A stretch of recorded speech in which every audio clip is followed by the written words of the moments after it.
오늘 그 일독 스케줄대로 여러분 읽으셔야 하는 일독 본문은 잠언 27장부터 31장까지입니다. 그래서 저는 오늘 28장에 있는 1절 말씀, 오늘 1절 말씀을 좀 중심으로 여러분과 같이 하나님 말씀 나누기 원합니다. 자, 우리말 속담에 도둑이 재발 저린다라는 그런 이야기가 있죠. 악을 행하는 사람이 자신이 행한 악 때문에 어디를 가도 마음이 편치를 않고 행여나 자신이 행한 악이 드러나고 폭로될까 봐 늘 고심하고 또 조바심을 내고 걱정을 합니다. 보기에는 악인들이 멀쩡한 것 같지만 저 사람들은 걱정 없이 살아가는 것 같지만 그 내면에는 항상 악에 대한 보응을 두려워하는 마음이 있습니다.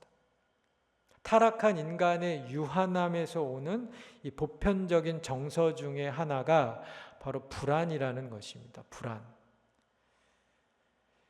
쫓아오는 자가 없어도 자꾸 뒤를 돌아보게 되고 행해진 죄와 악에 대한 징벌이 언제고 찾아오지는 않을까 하는 그런 염려와 불안이 우리들 안에 있는 것이죠. 시인 윤동주가 지은 서시라는 그 시에 보면 이런 19절 있잖아요. 죽는 날까지 한 점 부끄러움 없기를 입새에 이는 바람에도 나는 괴로워했다. 부끄러움 없는 그런 삶을 살기를 원하지만 자기가 바라는 이상과 다른 삶을 살아가는 자신의 연약함, 내 안에 있는 어둠, 악, 이런 것들 때문에 자기 안에 이 숨겨진 내면적인 갈등과 고통을 시적으로 그렇게 시인이 이야기했었던 것처럼 적어도 양심을 가진 사람이라면 아무리 그것을 합리화시키고 정당화하려고 해도 어떤 행해진 악이나 죄에 대한 결과, 그것에 대한 보응을 걱정하고 두려워할 수밖에 없습니다. 자, 창세기에 보면 아담이 선악과를 따먹고 나서 하나님께서 아담에게 찾아가셔서 이렇게 물으셨습니다. 아담아, 어디 있느냐? 어디 있느냐? 굉장히 신학적인 질문입니다. 왜냐하면 어디에 있는 것을 아는 것이 굉장히 중요하기 때문인 것이죠. 하나님 안에 머물러 있어야 되는데 하나님 안에 없었기 때문에 하나님이 그렇게 물으셨어요. 자, 그런데 아담이 무엇이라고 대답을 했냐면 제가 이 벗은 것을 두려워해서 숨었다. 그렇게 대답을 했습니다. 벗은 것을 두려워해서 숨었다. 아담은 원래 하나님 앞에서 다 벗은 모습으로 살고 있었거든요. 근데 그것이 하등 문제가 되지 않았는데 죄를 짓고 나니까 자기가 벗었다라는 것을 깨닫고 그래서 무화과 잎을 따서 그것을 엮어서 자기가 가리고 싶은 부분들을 그렇게 가리면서 하나님을 두려워하게 된 것이죠. 이처럼 죄를 지은 인간은 감추고 싶은 것이 많고 그래서 두려워하게 되고 오늘 본문이 이야기하는 것처럼 악인은 쫓아오는 사람이 없어도 도망을 가게 되는 것이죠. 자, 반면에 의로운 사람은 걱정이 없습니다. 자신이 의롭고 떳떳하니까 드러나도 문제될 게 없으니까 사자같이 담대해집니다. 자, 그런데 그 의로움의 기준은 무엇인가? 그것은 사람들 앞에서 의로움이 아니라 하나님 앞에서의 의로움입니다. 법을 잘 지키는 사람이 의로운 사람이 아니라 하나님을 알고 하나님을 두려워하는 사람이 의로운 사람인 것이죠. 자, 오늘 본문 5절에 보시면 이렇게 기록되어 있는데 악인은 정의를 깨닫지 못하나 여호와를 찾는 자는 모든 것을 깨닫느니라.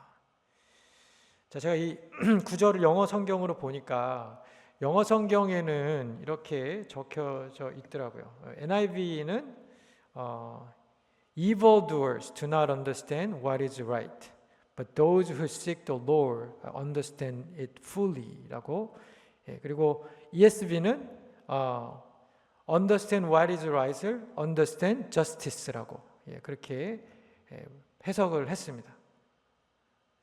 자, 악을 행하는 자는 무엇이 옳은지 모른대요.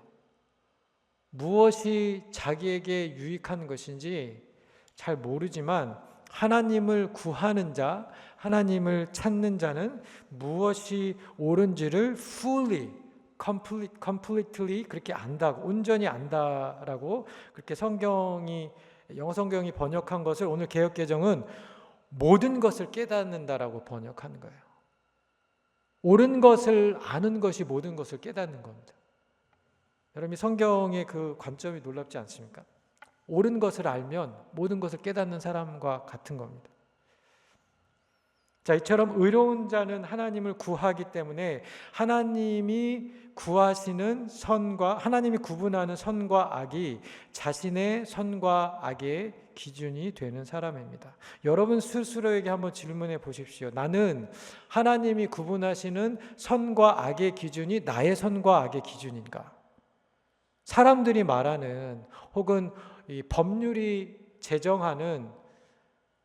이야기하고 있는 이것이 공의고 이것이 공의가 아니다. 그것이 아니라 하나님이 말씀하시는 선과 악의 기준이 나의 선과 악의 기준인가? 그런데 이러한 사람들의 특징, 하나님이 구분하는 선과 악의 기준을 나의 기준으로 삼는 사람의 중요한 특징 중에 하나는 환경의 지배를 받지 않는다는 것입니다.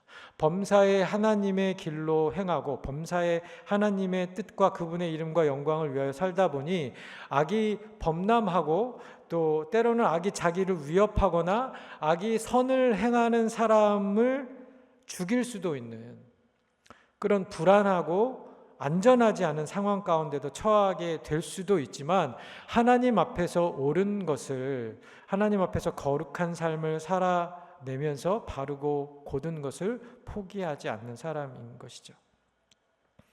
자, 에스더서에 보면 여러 가지 등장인물이 나오는데 그 중에 한 사람이 모르드게라는 사람입니다. 에스더의 삼촌뻘 되는 사람이었죠. 자, 이 사람은 하나님 앞에서 살았던 사람이었기 때문에 권력을 탐하고 권모술수에 능했던 하만이라는 사람을 두려워하지 않습니다. 그저 자기의 일에 충실할 뿐이죠. 자기의 일을 열심히 하다 보니 왕을 죽이려고 했었던 내시들의 그 음모도 발견하게 되었습니다. 그냥 늘 자기의 있었던 자리에 있다 보니까 자기 일을 성실히 하다 보니 왕을 이렇게 살려내는 그러한 굉장히 선한 일을 하게 되는 것이죠. 그렇지만 여러분 아시다시피 자기가 행한 선한 일로 인해서 아무런 대가도 주어지지 않았었습니다. 그렇지만 그는 동일하게 자기가 하던 일을 여전히 행하는 그 자리에 머물러 있습니다.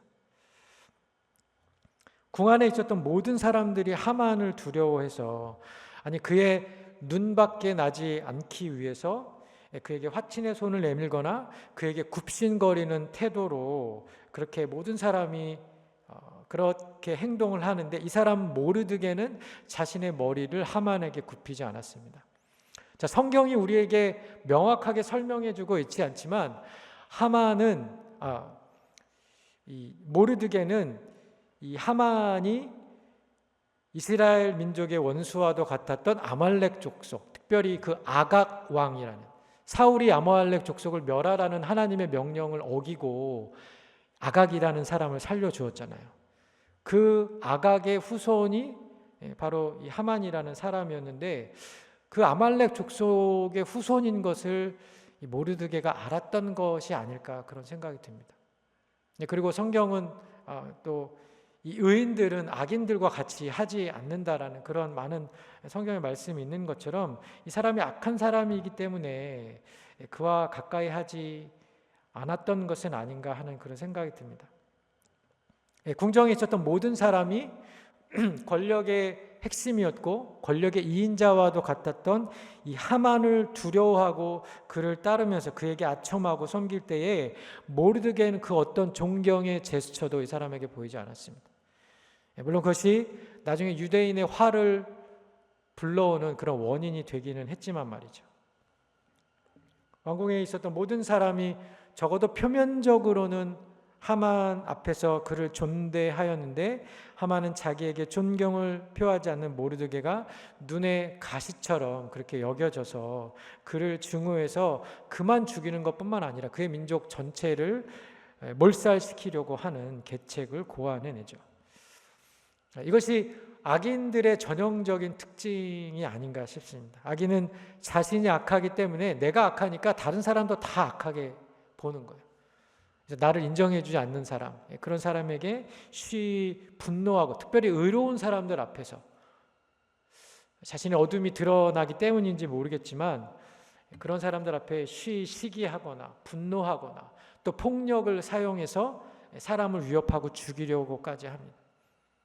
아벨을 죽였던 가인도 그러하지 않았습니다. 자기 동생이 하나님 앞에 의롭게 예배 드리고 그것이 하나님 앞에 하나님 받으시는 예배가 된 것에 대해서 시기하고 분노했던 것처럼. 자, 그런데 모르드게는 끝까지 하만에게 고개를 숙이거나 무릎을 꿇지 않았습니다. 그가 하나님의 기준대로 살아가는 사람이었기 때문인 것이죠.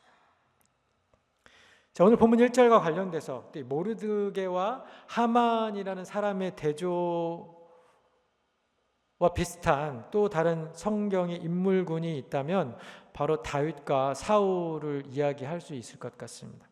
다윗은 하나님 앞에 의로운 인생이었고 사울은 그러하지 못했습니다.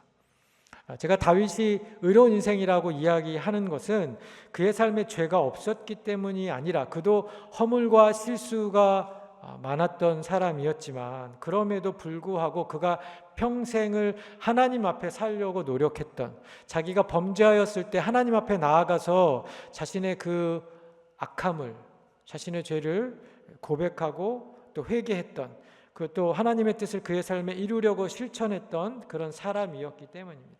그가 하나님을 구하는 삶을 살았기 때문에 오늘 본문 5절에 있는 말씀처럼 무엇이 옳은지, What is right? 무엇이 하나님 앞에 옳은 것인지를 분명하게 알고 그것을 실천했던 사람이었습니다. 사울 왕은 사람들이 자기보다 다윗을 더 사랑한다라고 믿어서, 그리고 다윗이 자신의 자리를 위협한다라고 그렇게 생각해서 잘못된 편견과 오해와 미움 때문에 수없이 다윗을 죽이려고 그렇게 시도했습니다. 사실이 아닌 것을 사실로 받아들이고, 그리고 그것 때문에 자기를 파괴하는 길을 선택해서 갔던 것이죠. 자, 그런 측면에서 아까 말했던 하만도 사울과 비슷한 길을 걸었어요. 그도 모르드게를 시기하다 못해 미워해서 죽이려고 시도했습니다. 그러나 그 계획을 기뻐하지 않으셨던 하나님께서 마침내 다른 사람에게 쏘았던 화살을 그에게 다시 돌리는 것을 하나님께서 반전을 일으키지 않았습니까?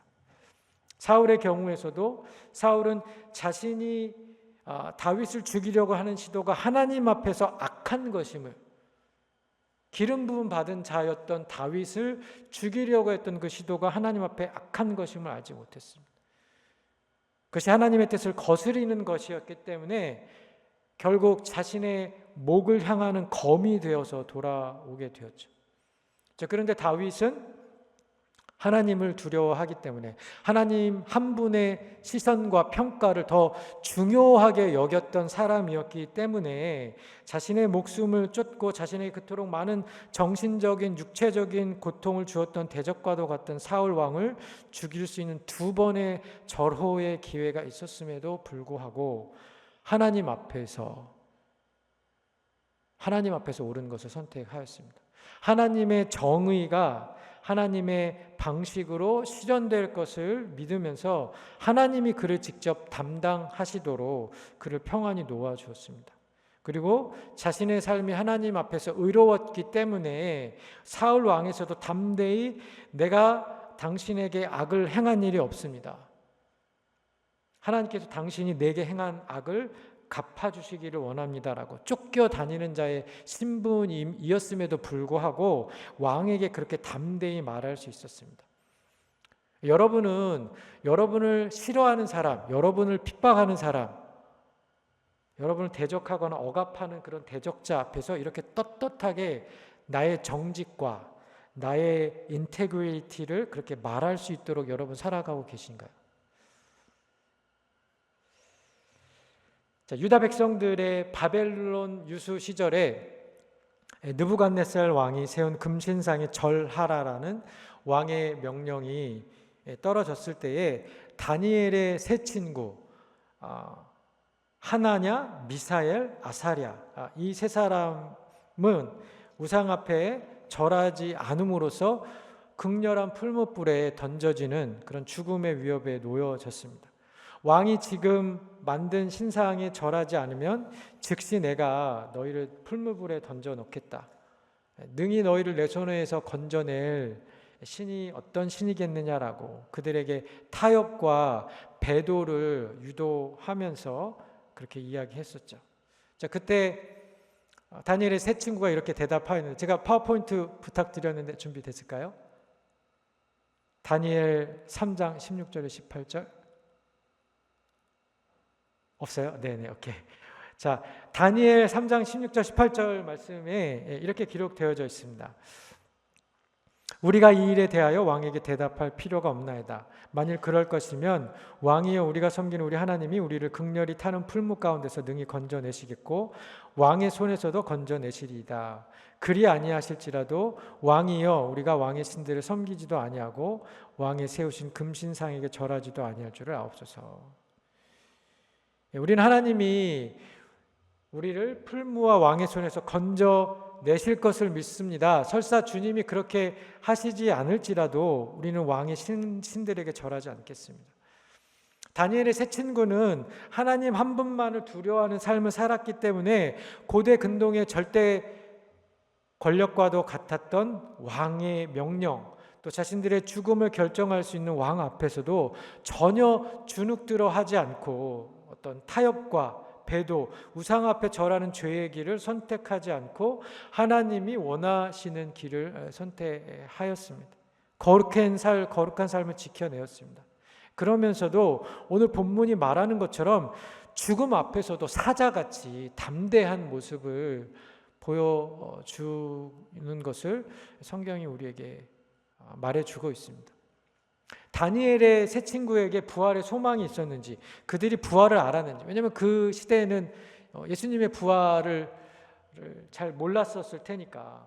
그런데 적어도 그들은 하나님께서 사람들의 아까운 데서 하나님께서 자기들을 건져 주실 것을 믿었고, 설사 하나님이 자신들의 기대와 어긋나게 그렇게 해주시지 않을지라도 하나님의 위대하심을 알고, 그래서 그런 하나님을 결코 배반하거나 하나님을 실망시켜 드릴 수 없어서 그러하지 않겠다라는 각오에서 그러하지 아니하실지라도 감사하겠다라고 의연하게 조금도 비굴하지 않게 사자같이 담대하게 자신들의 신앙을 지켜내면서 하나님을 자랑하였습니다. 나도 이런 삶의 투명함이나 정직성이나 하나님 앞에서 내가 그렇게 말씀을 지키고자 하는 그런 열심으로 살아가고 있는지, 그러한 인테그리티를 나는 가지면서 살아가고 있는지 우리가 오늘 말씀을 통해서 그렇게 생각해 보는 시간이 되기를 바랍니다. 시편 64편 10절 말씀에 이런 말씀이 기록되어져 있습니다. 의인은 여호와를 인하여 즐거워하며 그에게 피하리니 마음이 정직한 자는 다 자랑하리로다. 의인이 여호와를 인하여 즐거워한대요. 여러분 무엇으로 인하여서 즐거워하시나요? 영화 보시는 거, 아니면 맛있는 거 먹는 거, 여행 가는 거, 물론 그런 것들이 주는 즐거움들이 있죠. 그렇지만 시인은, 오늘 이 시편의 시인은 하나님으로 말미암아 즐거워한다라고 그렇게 이야기하고 있습니다. 하나님이 내 편이라고 믿으니까 의인은 어떠한 형편에 있든지 하나님께 피할 수 있고 하나님 때문에 즐거워하고 마음이 정직하기 때문에 하나님을 자랑할 수 있고 사람들 앞에 담대할 수 있는 것입니다. 사도 바울이 복음을 전하면서 고린도 서신에 보면 특별히 그가 복음을 전하면서 얼마나 많은 환난과 어려움을 겪었는지를 이야기해주고 있는데, 그가 자신을 대적하는 그렇게 수많은 유대인들의 거짓 송사와 죽음의 위협에도 조금도 위축되지 않고 복음을 담대히 증거하면서 어떤 형편 가운데 있든지 자족하면서 범사에 기뻐하는 삶을 살았던 것처럼, 또 율법과 성전을 모독한다라는 이 거짓 고소를 받아서 스데반이 돌에 맞아 죽어가면서도 저의 얼굴이 천사의 얼굴과 같았다라고 그렇게 성경이 적은 것처럼, 하나님을 구하는 사람, 하나님의 의를 구하며 살아가는 사람들은 환경의 지배를 받지 않고 하나님이 함께 하신다는 확신 아래서 믿음을 지키는 사람들이 되었습니다. 그래서 저와 여러분도 그렇게 하나님 앞에 믿음의 사람들이 되기를 예수님의 이름으로 축원합니다. 하나님의 의의 기준을 나의 기준으로 그렇게 삼고 살아가는 저와 여러분이 되기를 간절히 소망합니다. 로마서 8장 31절 말씀에 바울이 이렇게 고백하였습니다. 만일 주가 우리를 위하시면 누가 우리를 대적하리요? 시편 27편 3편 말씀에 또 군대가 나를 대적하여 진칠지라도 내 마음이 두렵지 아니하며 전쟁이 일어나 나를 치려 할지라도 나는 여전히 안연하리로다. 태연하리로다. 나와 함께 하시는 하나님이 더 크고 능력이 많음을 알고 있기 때문에 우리가 수많은 군대와 적군이 내 앞에 있다 할지라도, 전쟁이 나를 대항해서 수많은 사람들이 나를 대항해서 온다 할지라도 내가 오히려 안전함을 느끼면서 태어날 수 있다라고 시인이 그렇게 고백하고 있는 것이죠. 저와 여러분 안에 나와 함께 하시는 하나님, 어떤 대적보다 어떤 세력보다 더 크고 능력이 있으신 그런 주님이 나와 함께 하심을 여러분 믿으시기를 바랍니다. 내 안에 계신 하나님, 또 그분의 사랑과 능력이 부요함을 알면 우리가 어떤 형편에 있다 할지라도 자족할 수 있고 또 하나님 때문으로 인하여서 기뻐할 수 있는 줄 믿습니다. 로마서 8장 31절 또 시편 27편 3절의 말씀의 확신을 가지고 살아가는 저와 여러분들이 되기를 바랍니다. 그리고 우리가 바울처럼 또 다윗처럼 그러한 담대한 확신을 가지고 살아갈 수 있는 방법, 다른 말로 하나님이 내 편이 되는 유일한 길은 우리가 하나님 편에 서는 겁니다. 하나님, 세상의 기준을 나의 기준으로 삼는 것이 아니라, 또 하나님을 내 편으로 끌어들이는 것이 아니라 하나님이 서 계시는 그곳에 하나님의 기준에 나를 맞추는 것이죠. 그러면 어떠한 결과들이 일어나는지 우리가 좀 말씀들을 읽고 오늘 설교를 마무리하고자 합니다. 파워포인트 잠깐 보여주셨는데 잠언 10장 2절 말씀 준비되었나요? 자, 같이 한번 읽겠습니다. 잠언 10장 2절 시작. 불의의 재물은 무익하여도 공의는 죽음에서 건지느니라. 자, 잠언 11장 3절에서 잠언 10장 30절 말씀 같이 읽겠습니다. 의인은 영영이 이동되지 아니하여도 악인은 땅에 거하지 못하게 되느니라.